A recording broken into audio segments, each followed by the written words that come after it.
Ta-da! I'm Folio, and I flipped through myself once again to tell you the story of OYA's arrival in Dominion. Written and, unfortunately, sung by Sebastian himself, which might explain some artistic liberties in the story. Ahem. And so it begins. The waves were calm, too calm, which statistically is actually the worst possible omen. Because, predictably, the storm arrived, and the boat pretty much gave up immediately. OYA woke up on a beach. Not her destination, as a matter of fact, but a map on her arm? Where did that come from?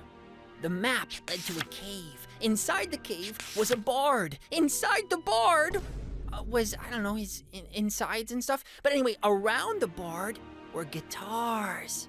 Because of course there were. He'd painted the map on her, so she would make the first move. Romance is weird. I don't really understand it. But what do I know? I'm a book. Anyway, turns out this guy came here for the trees. He made guitars from like every single one of them. She asked if he had a favorite. He said, yes, I do.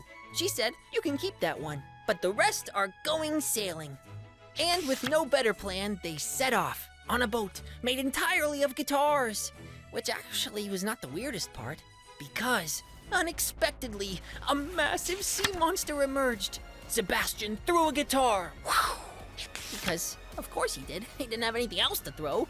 But the shield vaporized it on impact. OYA, being OYA, punched it. The shield exploded. To everyone's surprise, the monster's head opened, and out came a cat? Huh? Right? This was Julius, a mighty guardian of Dominion, the hater of water, the lover of back scratches. He seemed like a friend, definitely not a foe. Not with those cute little paws and that little bitty nose. Anyway, they climbed aboard the cat sub.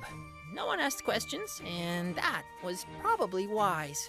And then, the storm hit again.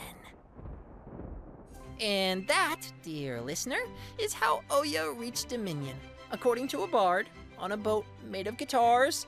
So, grain of salt. Anyway, this story ends here. But I still have thousands of pages left to tell. Just please don't put me back on the shelf. I hate the shelf.